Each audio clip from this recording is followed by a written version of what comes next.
Amém, irmãos. Então, tá aí, o tema você já conhece, mandei para você mais cedo. E hoje nós temos a graça de começar ou de estudar um texto, um livro, antes de começarmos a sua leitura. Hoje foi a nossa última leitura do livro de Juízes e a partir de amanhã, dia 10, nós vamos começar a ler o livro de Ruth. Então, o nosso marca-página, se não me falha a memória, é o Ruth 1 e 2. Nós estamos lendo dois livros a cada dia, né? Está tendo uma exceção só no final do livro, porque às vezes precisa ser 3, como foi hoje, final do livro de Juízes. O livro de Samuel também será dessa forma, já adianto para os irmãos. Mas então hoje nós vamos estudar o livro de Ruth, esse livro curto aí do Antigo Testamento, mas que tem muitas lições que nós podemos tirar dele, e ele tem ele traz um foco especial para um assunto meio, diria, incomum, né, tratado nas Escrituras. E quando nós falamos da história da salvação, ele vai trazer algo muito importante para mim e para você que está me ouvindo aqui agora, nesse exato momento. Por isso eu quero muito a sua atenção para esse panorama, e nele nós vamos tratar aí um pouco do livro e também do personagem, né? Você vai conhecer, é um livro muito curto, é um personagem também muito expressivo, sim, mas não tem muita coisa sobre o personagem, e nós também nem teríamos tempo aqui de leitura, né? Porque só vai durar 2 dias a leitura de Ruth, para fazer um panorama do livro e outro do personagem. Então nós vamos unir aqui as duas coisas e vamos aprendendo a respeito do livro e também do personagem, tá certo, irmãos? Benevolência, essa é a mensagem do livro de Ruth, e também que essa personagem veio trazer aí, mostrando assim a mensagem de Deus no tempo em que esse livro foi escrito, ou principalmente onde aconteceu aí esses momentos que estão citados aí, certo? Separei 2 textos de início aqui para nós, e o primeiro é Ruth, capítulo 1, o verso de número 8, esse que já está aí projetado para você, e depois nós vamos pular lá para o capítulo 2, no verso de número 12, tá bom? Diz assim a palavra de Deus: Noemi disse às suas noras: vão agora e voltem cada uma para a casa de sua mãe. E aqui já é algo interessante que a gente já começa a perceber, né? A nível técnico, como eu falei no início aqui, que elas não eram, né, apesar de serem irmãs aqui, mas elas eram de mães diferentes, né? Isso é algo interessante. Que o Senhor seja bondoso com vocês. Bondoso é a mesma palavra, né, ou outra palavra de benevolente, significa a mesma coisa. Assim como vocês foram bondosas com os que morreram comigo. Então, esse é o primeiro texto. Agora nós vamos pular lá para o capítulo de número 2 e vamos ler o verso 12.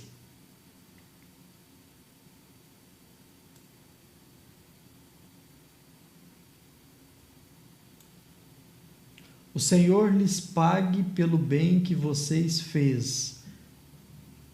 Perdão, irmãos. O Senhor lhe pague pelo bem que você fez, que você receba uma grande recompensa do Senhor, Deus de Israel, sob cujas asas você veio buscar refúgio. Esses 2 textos aí, ao meu ver, eles ilustram ou mostram muito bem toda a mensagem que esse livro ele quer trazer para mim e para você, e nós vamos, em estudando aqui o panorama, percebendo essa mensagem de benevolência, de bondade por parte de Deus para com, não necessariamente aqui o seu povo, como assim, pastor? Né? Deus não é bondoso com o seu povo? Mas esse livro ele não está falando disso necessariamente, né? De Deus sendo bondoso para com o povo específico, para com o povo de Israel. Mostra Deus sendo bondoso para com o seu povo e também para com as suas criaturas, e você vai entendendo mais sobre isso aqui também, tá bom? A primeira coisa que eu quero tratar com você é sobre o contexto aqui desse livro. Eu vou dar um resumo aqui da história do livro e depois nós vamos passar para as suas características, como eu disse aqui, mais técnicas, né? E nós vamos entendendo a mensagem do livro a partir disso. Então, sobre o contexto, é o seguinte: lendo aí logo no início, lendo o primeiro capítulo, você já tem, né, do que se trata a narrativa, a história do livro de Ruth e também da personagem Ruth, tá? Diz lá que por causa da fome que estava tendo em Belém ou em Judá, quando você ouve falar Belém e Judá, está falando da mesma cidade, da mesma região, tá certo? Então, Elimeleque, ele leva a sua família era a sua esposa e os seus 2 filhos para morar em Moabe. Então aqui você percebe já eles levando esse homem, Elimeleque, levando para morar, a sua família para morar em uma terra no meio de um povo que não era o povo de Deus. E isso tem que ficar guardado na sua mente. E por causa do contexto lá, a Bíblia não fala por que eles morreram, mas lá na terra de Moabe veio a morrer Elimeleque e também os seus 2 filhos. Elimeleque morreu primeiro e depois passou muitos anos, seus filhos casaram ali, né? E depois os filhos também vieram a morrer, ficando só a esposa, a viúva Noemi, e também as esposas moabitas dos seus filhos. Então, os seus filhos tomaram para si mulheres ali da tribo de Moabe, e depois que eles morreram, também essas mulheres ficaram viúvas. Então, o que se tem são 3 viúvas, Noemi e as suas 2 noras. Uma chamava Orfa e a outra Ruth, que dá aí nome ao livro que nós estamos estudando, tá? Quando a fome termina, então, lá em Belém, ou quando começa a terminar, né? Esse seria o contexto ideal. Noemi volta para Judá e convence então Orfa e Ruth, ou tenta convencer as 2, né, a voltarem para Belém. Ruth, então, ela se nega a fazer isso. A Orfa volta, mas Ruth, não, eu não vou voltar, vou ficar com você.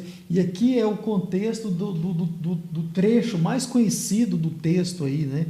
Deixa eu ajeitar a tela aqui que eu esqueci de voltar. Esse aqui é o contexto do trecho mais conhecido do livro de Ruth, que é aquela narrativa da amizade entre Ruth e a sua sogra Noemi, né, onde Ruth diz que não vai abandonar Noemi por nada. Enfim, tem todo ali aquele discurso que você conhece muito bem. Se não conhece, vai ler aí a partir de amanhã, tá? E o que acontece então? Com a resistência de Ruth em ir para a casa da sua mãe, né, ela então decide voltar juntamente com Noemi, e as 2 viúvas então voltam. Agora, irmãos, olha só que coisa interessante. Quando chega lá na terra de Belém ou de Judá, a Ruth vai então a uma seara, a um campo, colher espigas, e ali ela conhece então Boaz, as terras eram de Boaz, e casa com Boaz. Tem todo um contexto, nós vamos caminhar por ele aqui, você vai ver isso lá no capítulo 3, finalzinho do capítulo 3 e início do capítulo 4, esse relacionamento entre Ruth e Boaz, o romance entre os 2, e eles então têm um filho, e esse filho ele é muito importante, né? Não só ele, mas toda essa linhagem, mas vai ser muito importante porque ele vai ser o avô de Davi, o rei Davi, o qual é também da descendência de Jesus Cristo. Então esse é um pouco do contexto aí do que você vai encontrar lendo o livro de Ruth, tá certo? E nós vamos caminhando aqui no nosso panorama e você vai vendo todo esse contexto aí tomando forma, né, na medida que nós vamos estudando aqui. Primeira coisa sobre o livro, a autoria do livro. Irmão, sobre a autoria do livro de Ruth, acontece a mesma coisa que nós vimos acontecer no livro de Juízes, sobre a autoria do livro de Juízes, sobre a autoria do livro de Josué, né? E também de muitos outros que você vai se deparar ainda aí no Antigo Testamento. Ou seja, o autor do livro de Ruth não é mencionado nas Escrituras e, portanto, nós tratamos esse livro como um livro que é do seu autor desconhecido. Não sabemos quem escreveu o livro de Ruth. Novamente, a tradição judaica ela vai tratar esse livro como se fosse escrito por Samuel, como teria sido escrito por Samuel. Mas olha só que coisa interessante. O argumento que eles usam é muito fraco, né? Esse argumento de que, não, Samuel foi quem escreveu o livro de Ruth, esse argumento ele não tem sustentabilidade por um motivo muito simples. Olha só, Samuel ele morreu antes de Davi se tornar o rei de Israel, o rei de Jerusalém. E quando você lê Ruth capítulo 4, lá no verso 17 até o verso 21, onde vai narrar ali a genealogia, né, os antecedentes do rei Davi, esse texto ele dá a entender, ou na verdade ele deixa muito claro, que Davi estava reinando em Judá, era rei de Israel, quando o livro ele estava sendo ou teria sido escrito. Então, por isso que não cabe aqui esse argumento, né, de que o livro teria sido escrito por Samuel. Não, Samuel já tinha morrido, né, e Davi era o rei quando o livro foi escrito. Um dos argumentos em que se usa é esse verso primeiro aí, quando dá a entender, ou pode dar a entender, que estava acontecendo, o livro teria sido escrito logo depois, né, dando uma sequência assim à história do povo de Israel, enfim, mas isso não cabe, porque como você já viu aqui a respeito dos outros panoramas, deixa eu mostrar para você aqui, só para você ter uma ideia visual. No capítulo 1, enfatiza aí um contexto histórico, né, que é esse aqui, ó, nos dias em que os juízes julgavam, houve fome na terra de Israel.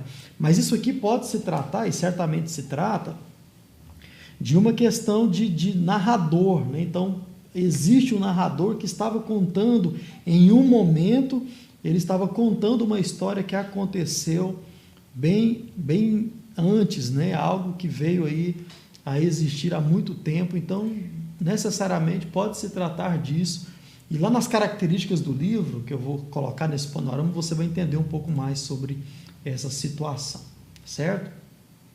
Então, não se sabe quem escreveu o livro de Ruth, é assim que nós o tratamos, tá bom? Sobre o título do livro, o título ele leva o nome da sua personagem principal, a Moabita Ruth, tá? E esse nome, ele é um nome moabita, que significa amizade. Então, para você que se chama Ruth, né, nós temos aqui a nossa irmã Ruth, irmã da nossa irmã Lídia, e então o nome significa amizade. Isso, irmãos, tem muita relevância na mensagem teológica do livro, ou seja, naquilo que Deus quer mostrar, trazer para com o povo ali, né, e principalmente usando aí esses personagens, tá certo? Então, o livro significa isso, ou traz essa mensagem, uma mensagem de amizade, uma mensagem de benevolência, de pessoas sendo boas para com outras pessoas, gentis para com outras pessoas. Então, essa é a mensagem do livro, é o título do livro, né? E significa amizade, como também significa o nome da personagem principal, tá certo? Quero chamar a sua atenção para a característica do livro. Eu disse lá atrás, em um outro panorama, quando nós começamos o panorama de Josué, eu disse que nós agora caminharíamos até o final, até o livro de Esther, nós caminharíamos entre os livros históricos do Antigo Testamento. Então, existem algumas divisões em toda a Bíblia, quer seja no Antigo ou no Novo Testamento, que nós caracterizamos assim como se fosse uma biblioteca. Expliquei isso para você. Até usei o exemplo da minha aqui, por exemplo, essa primeira parte aqui, ó, são sermões, então são pregações. Então essa é uma característica da minha biblioteca, né?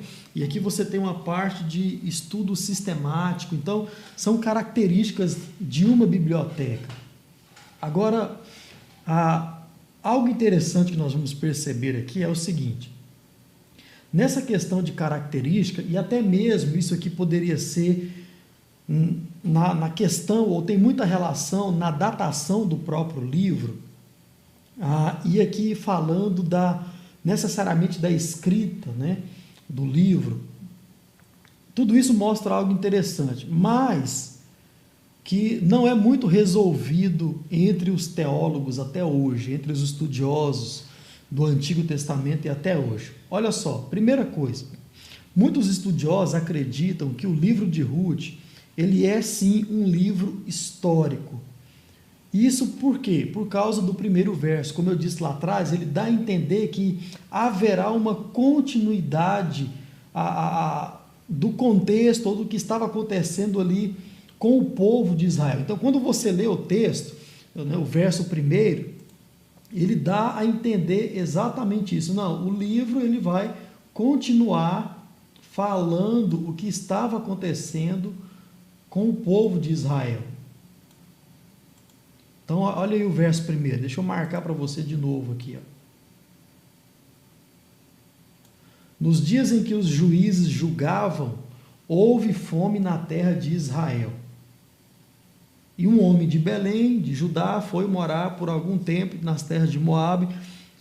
Então, até esse ponto aqui, ó, vamos dizer assim, a parte A, né, como os batistas gostam de falar aí, a parte A dá a entender que parece que vai ter uma continuidade, né, daquilo que estava acontecendo com o povo dentro da terra prometida.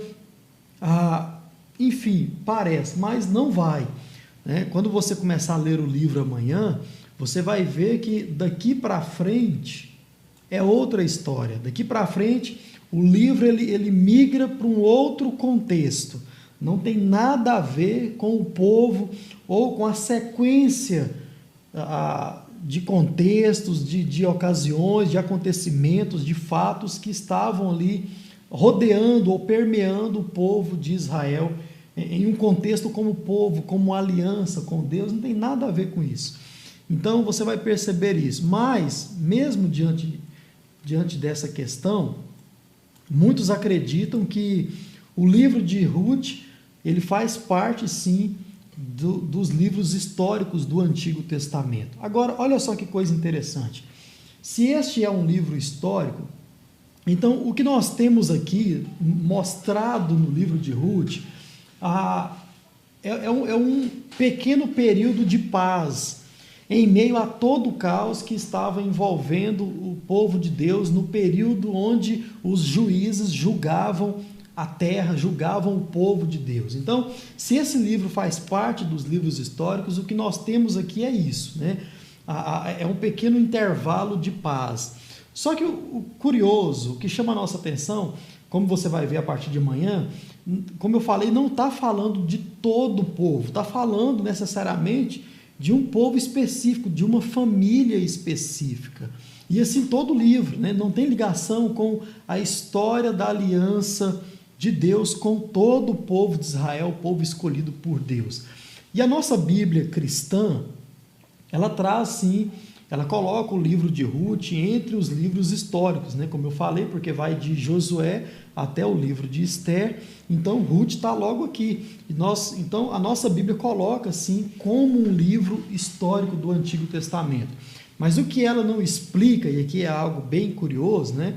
É como que a genealogia dos ancestrais de Davi está citada no final do capítulo 4. Ou seja, isso mostra que, como eu falei lá no início, esse livro ele foi escrito bem depois que Davi, né, ou quando Davi estava sendo rei, no mínimo, quando Davi estava sendo rei. Isso você vai perceber lá no capítulo 4, a partir do verso 17 até o final do livro, tá certo? Então, se tudo que está acontecendo aqui, né, foi de fato, né, algo que estava ali entre os juízes, ou se trata de um locutor narrando, né, algo que aconteceu lá atrás, como que o livro então antecipa essa informação da genealogia e até de quem seria o pai de Davi, né? Não teria como isso acontecer se esse livro fosse um livro histórico, contando a história do povo de Israel, né? Então, isso você vai perceber lendo o livro de Ruth. Agora, a segunda coisa sobre essa característica. O primeiro é que os estudiosos acreditam, alguns estudiosos, né, acreditam que se trata de um livro histórico, mas tem essas questões aí que fica por entender. E a segunda questão é que a grande maioria agora dos estudiosos vão reconhecer o livro não como um livro histórico, mas sim como um livro poético. Então, dentro da característica, né, da biblioteca do Antigo Testamento, nós temos os livros poéticos, ou que nós chamamos também de escritos, que é o livro de Salmos, é o livro de Jó, é o livro de Cantares, né? Enfim, todos esses livros são livros que nós chamamos de livros poéticos ou escritos, são poesias, são contos. Então, a maioria dos estudiosos vão tratar o livro de Ruth nessa categoria, tá? E o termo correto é categoria, não característica, tá certo, irmão? Então, vamos lá. Na Bíblia hebraica, o livro de Ruth não aparece depois do livro de Juízes. O livro de Ruth ele vai estar lá no meio ou entre esses livros que eu citei para você, Salmos, Jó. Então ele vai estar lá junto com os demais livros poéticos, né, ou escritos, como eu falei para você. E um dado interessante sobre isso, irmãos, é que não existe um livro, nesse livro, uma narrativa, como eu falei, do que estava acontecendo com o povo de Israel, né? Como os demais livros históricos vão tratar de forma direta. Então, nós vimos aqui o livro de Josué tratando não somente do personagem Josué, mas na verdade estava tratando de todo o contexto do povo. Nós vimos aqui o livro de Juízes também tratando do povo. Você vai ver o livro de Samuel no nosso panorama da semana que vem, querendo assim o Senhor, também o livro tratando da história do povo, né? Crônicas tratando da história do povo, o livro de Reis também tratando da história do povo. Então, aqui não. Aqui, como eu falei lá no início, muda totalmente o foco. Então, parece que vai dar continuidade ao povo, mas não. O livro traz, né, puxa a sardinha para uma família e, em especial, para uma mulher. Isso é algo interessante, né? A outra questão que nós precisamos também notar quando estivermos lendo, ainda sobre essa característica do livro, né, é que além de narrar a história de uma família ou de uma mulher necessariamente, o conteúdo dessa narrativa, irmãos, ele pende, né, ou leva o seu conteúdo, o seu assunto, a fazer com que os leitores entendam os personagens, como eles eram, e não simplesmente a fazer com que o leitor, com que eu e você, venhamos a saber algumas coisas sobre os autores. Deixa eu explicar isso para você. Quando você lê o livro de Ruth, o livro não traz informações sobre os personagens, mas ele traz como esses personagens eram, né? Não sei se eu estou sendo muito claro aqui, mas você não percebe necessariamente ou não tem muita coisa sobre como eles viviam, né? O seu contexto social, os seus costumes, como é natural trazer em um livro histórico do povo, né? Sobre o povo. Mas olha só que coisa interessante, você percebe que existe uma ligação familiar, existe um elo de amor, quando vai citar lá, né, o romance entre Ruth e Boaz, existe um elo de amizade entre Ruth e a sua sogra Noemi. Então existe, né, uma benevolência entre os três principais personagens do livro.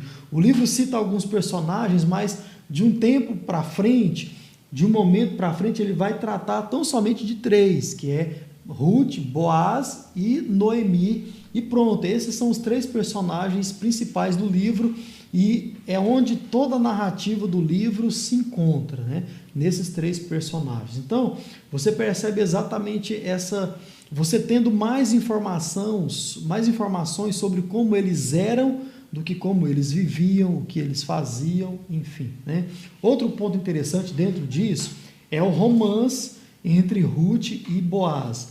Como eu falei lá no início, a partir do capítulo 3 é narrado aí esse romance e quando você lê, irmãos, esse trecho, você vai ver que esse romance é algo muito belo e que serve sim, né? Você pode tirar algumas lições, mas ele serve sim até para uma pessoa que está namorando ali, tem muito a questão da corte, né, da cordialidade, enfim, você vai perceber isso lendo esse texto.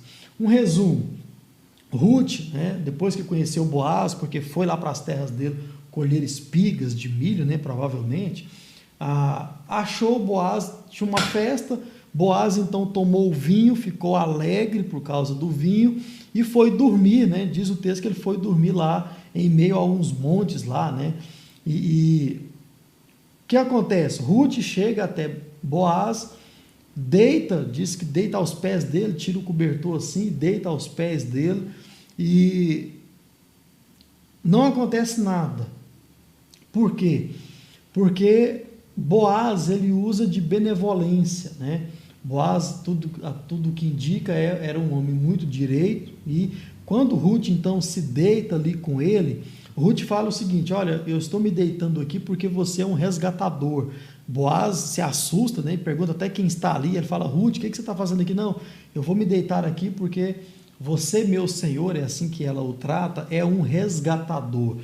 Resgatador, quando você lê o texto, era um homem necessariamente que poderia comprar terras ou propriedades de uma viúva, né, de seu parente. Ou seja, vamos supor que o irmão de Boaz tinha uma mulher e esse irmão de Boaz morre.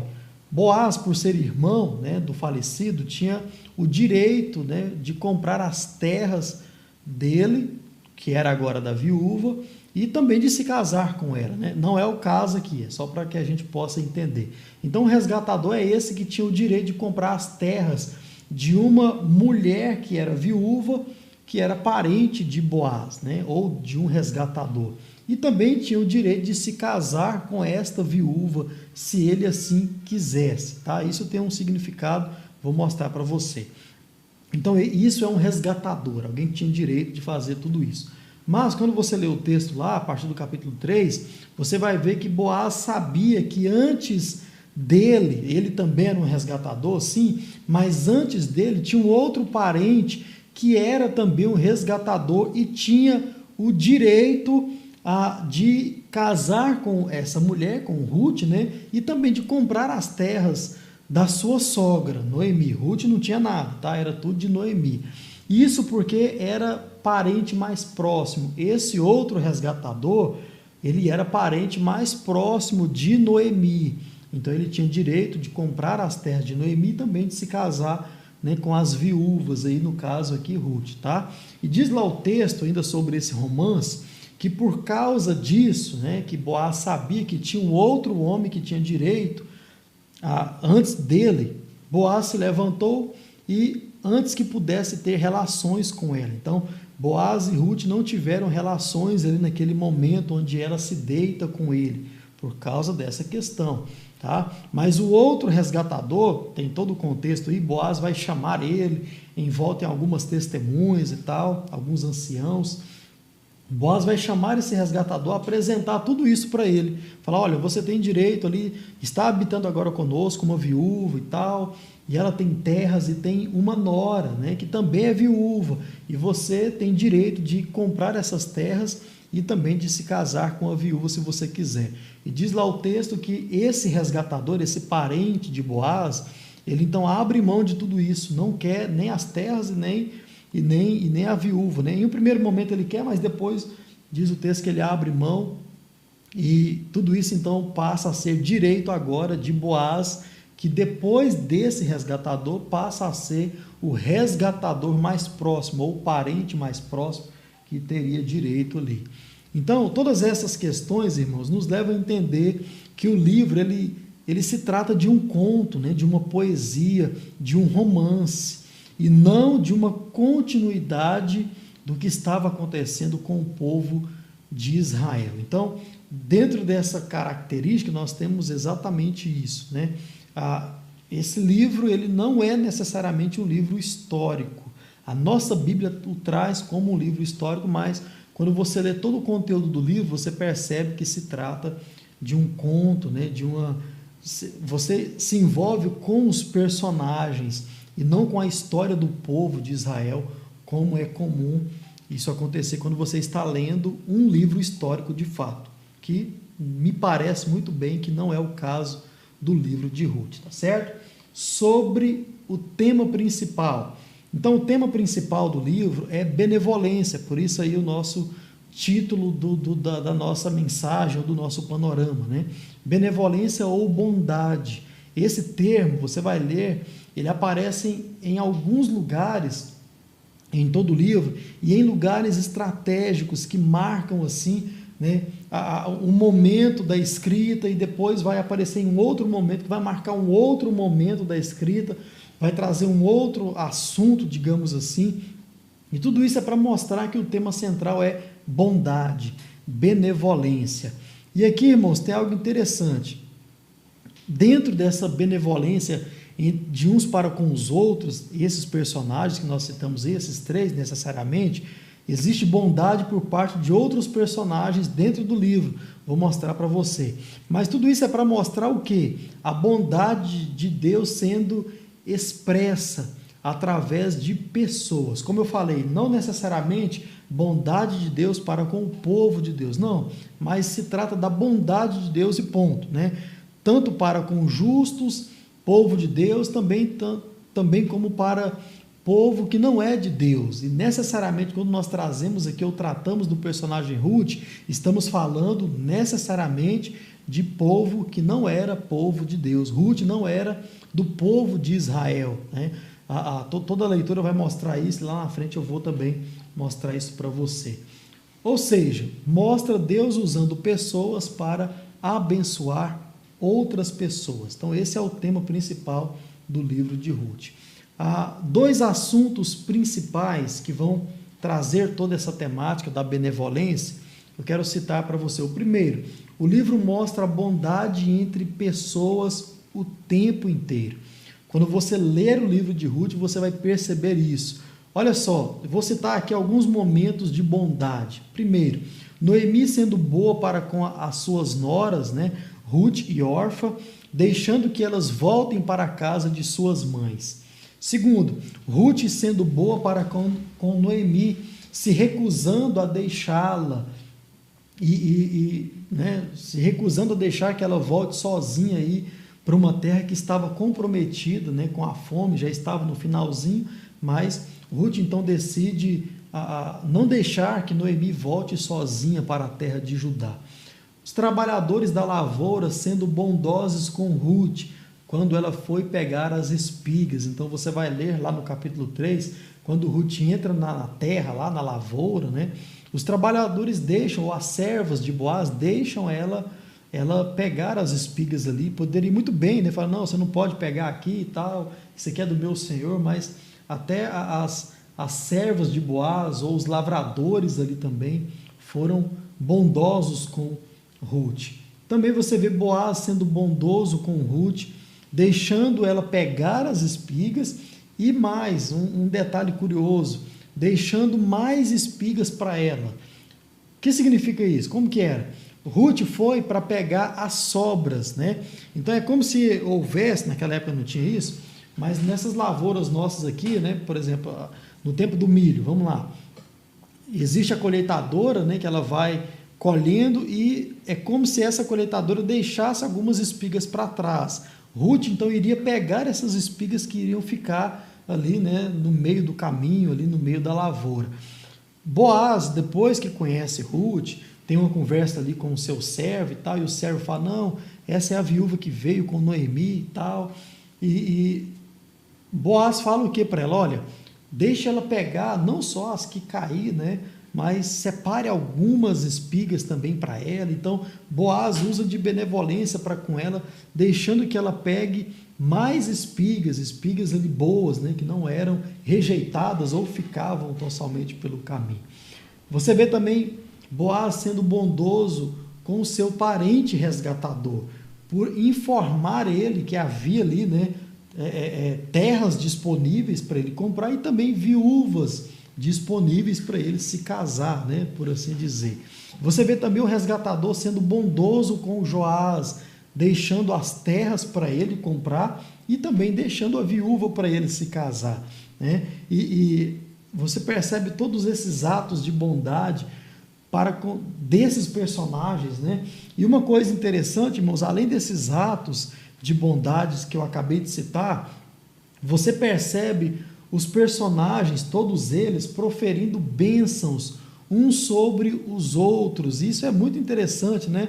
Você percebe também eles sendo gratos a Deus, sendo gratos uns para com os outros, né? Por toda essa questão que eu coloquei para você. Então, é uma linguagem benéfica. O livro traz essa linguagem sadia, né?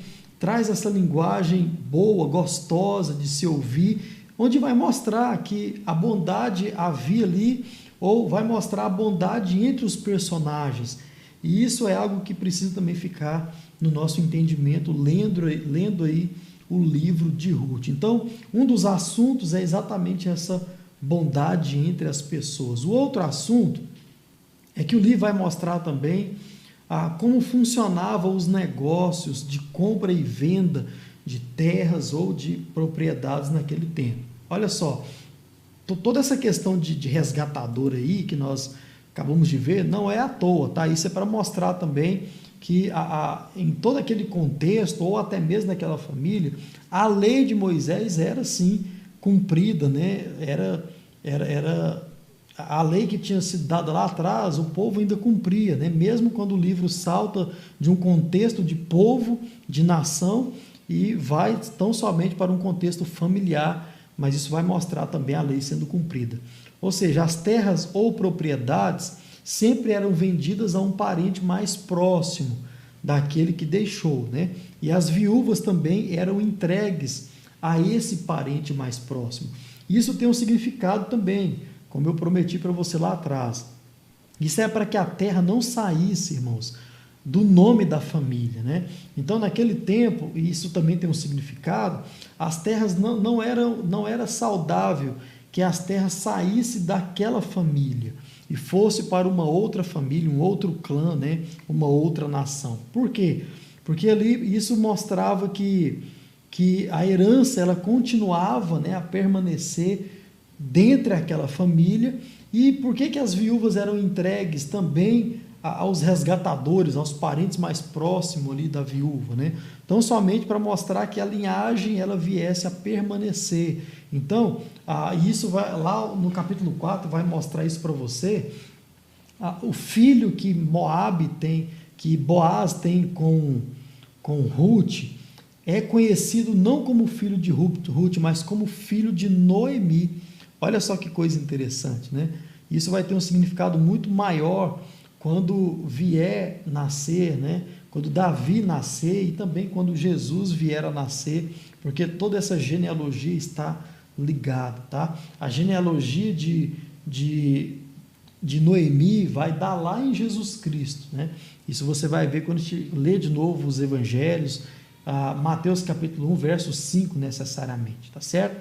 Toda essa lei sendo estabelecida, você percebe em Levítico 25, de 23 a 25, e Deuteronômio também 25, 6 e 7, você vai ver essas leis aí de compra e venda, acerca das viúvas e tal, tudo isso para assegurar a herança dentro da família, as terras da família, e também para que o povo ou aquela família viesse a se fortalecer como família, né, como povo. Isso é algo muito interessante. Última coisa aqui, a história da salvação. Como temos falado aqui, todo livro ele tem a sua contribuição, né, para o tema principal da Bíblia. Ruth não é diferente, tá bom? Vamos lá. O que esse conto tem a nos mostrar sobre a história da salvação? Irmãos, o que o livro de Ruth tem a nos mostrar é algo muito mais que interessante, né? Importante para mim e para você que estamos agora participando desse panorama, como eu falei lá no início. Veja só, esse livro ele é mais uma prova de que a obra salvadora e redentora de Deus, através do sacrifício do seu único filho, Jesus, foi em um aspecto universal e não restrito a um único povo étnico. Olha só, assim como nós vimos no panorama do livro de Josué, está aí no nosso canal, você pode ver lá depois, na pessoa da prostituta Raabe, o mesmo acontece aqui no livro de Ruth. Ou seja, lá em Josué, nós vimos que de forma prática, a salvação ela alcançou uma pessoa que não era do meio do povo de Deus, não era do meio do povo de Israel. E essa pessoa era sim a prostituta Raabe, que lá nós falamos vai ter ligação direto na genealogia de Jesus ou na descendência do próprio Jesus. Aqui nós temos o que, irmãos? No livro de Ruth, nós temos um vislumbre do cumprimento de muitas profecias que estão sendo citadas aí no Antigo Testamento, sobre um novo Davi, né, que reinaria ali em Jerusalém, reinaria entre o povo de Israel, e esse reinado ele viria como um reinado benevolente. Em que sentido? Ele incluiria também os gentios na salvação. Então, todas essas profecias, elas vão falar de Jesus. Por exemplo, deixa eu colocar um texto para você, Jeremias 33. Deixa eu buscar esse texto aqui, você vai ver um pouco mais, ou melhor, sobre isso. Jeremias 33, a partir do verso 15, o verso 15 e o verso 16 necessariamente. Deixa eu organizar aqui a tela. Deixa eu marcar aqui. Jeremias 33, você vai ver uma dessas profecias, onde o Antigo Testamento ele promete um novo Davi. E quando eu falo novo Davi, né, nós estamos falando de Jesus, tá? Cadê o 16 e o 17? Olha só. Não, é o 15 e o 16. O 17 também faz parte, mas eu vou ler só até o 16. Olha só, naqueles dias e naquele tempo, farei brotar, aqui é a promessa de Deus, tá? A Davi um renovo. Aqui, você percebe que o renovo, ele está no meio da frase, e ele está em letra maiúscula. Como eu falei, irmãos, nada pode passar despercebido por mim e por você nas nossas leituras, tá? Então, olha só. Farei brotar a Davi um renovo de justiça e ele executará, ou seja, esse renovo executará juízo e justiça na terra. Quem é que fez isso aqui? Executou juízo e justiça na terra. Não foi Davi, propriamente dito, né? O rei Davi, não foi ele. Não tinha capacidade para fazer isso. Olha só, naqueles dias, Judá será salvo e Jerusalém habitará em segurança, né? Judá e Jerusalém é a mesma coisa, né? Belém também é a mesma coisa, e será chamada Senhor, justiça nossa. Aqui se trata de uma promessa de Deus ao povo de Israel, ao povo de Jerusalém, ao povo que era governado por Davi, né? Então aqui é uma promessa de um renovo, uma promessa de um novo Davi, por assim dizer, né? Que estava então falando de Jesus. Mais acerca dessas profecias ou dessas promessas, você vai ver em Ezequiel 37, o verso 24, Oséias 3, verso 5 e Zacarias 2, de 7 a 10. Todos esses textos se tratam desse tipo de conteúdo, né? Dessa promessa de um novo Davi, né? E quando você lê também o próprio livro de Salmo, você vai ver o próprio Deus animando o rei Davi agora, dizendo que viria, né, um novo rei e tal. Então tudo isso vai mostrar essas profecias, essas promessas sendo feitas aí ao povo de Deus, tá? Outra coisa, o fato de o livro sempre mencionar que Ruth era uma moabita não é algo que deve passar despercebido, irmãos, quando você estiver lendo ali aí o livro de Ruth, porque vai mostrar toda essa questão aí da história da salvação, onde o livro de Ruth vai mostrar que a salvação de Deus ela é abrangente, ela não é só para um povo limitado a uma etnia, né? Não é só para os judeus, mas também age de forma universal, né? alcançando a mim e alcançando a você, tá bom? Então, olha só, os moabitas eram um povo inimigo do povo de Deus. Então, nós já citamos aqui os moabitas em outros panoramas, e você percebe que agora, olha só o detalhe, os moabitas, eles fazem parte da linhagem do rei Davi e, consequentemente, da linhagem do nosso Senhor Jesus Cristo, o nosso Salvador. Então, você vai ver o livro apontando diretamente para a linhagem de Jesus. E Ruth, Boaz e Obed, o filho de Ruth com Boaz, são diretamente citados aí lá na genealogia de Jesus Cristo, em Mateus 1, necessariamente o verso de número 5. Uma curiosidade, Boaz, o marido de Ruth, ele era filho de Raabe, a prostituta que nós citamos aqui e que estudamos também lá no livro de Josué, né?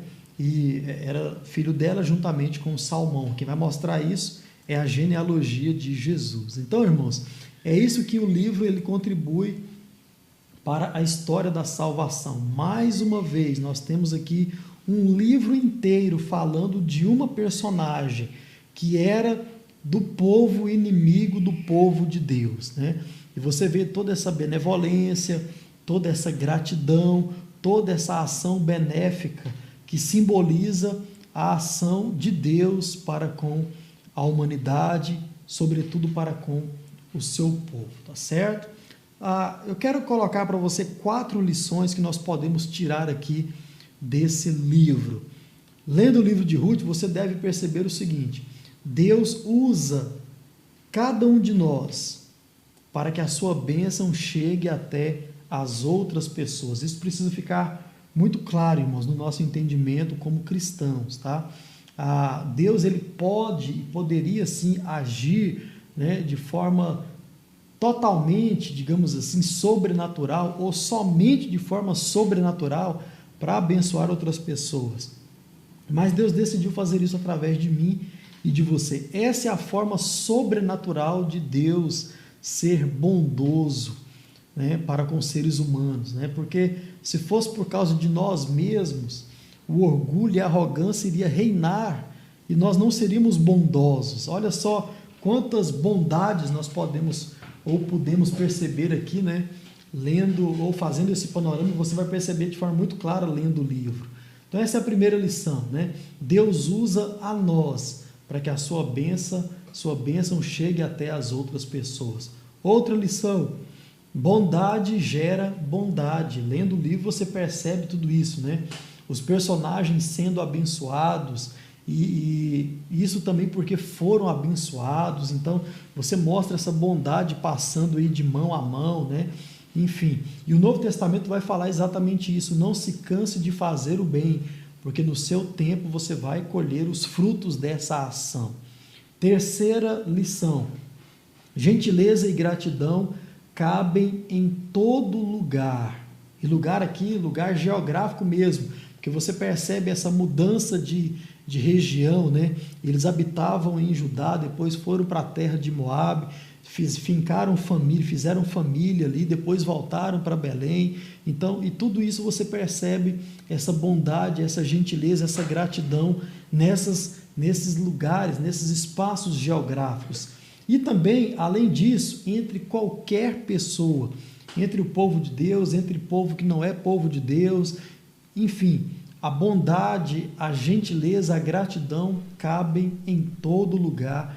Nós precisamos praticar isso. E por fim, a salvação ela é universal. Por isso, irmãos, não limite a salvação, tá bom?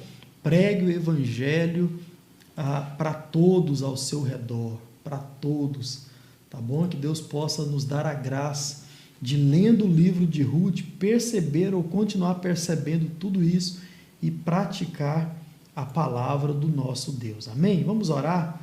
Vamos agradecer ao Senhor por esse panorama, por esse estudo, e logo após nós vamos dar sequência aqui, citando aí os pedidos de oração e também orando mais uma vez. Senhor Deus e Pai, obrigado por esse estudo, por esta palavra, que ela possa, ó Deus, através do Teu Espírito Santo, se fazer claro no nosso entendimento. E que esse panorama possa servir, ó Deus, para iluminar a mente, o coração dos meus irmãos quando estiverem lendo propriamente dito o livro de Ruth. Oramos assim gratos ao Senhor, no nome de Jesus. Amém e amém.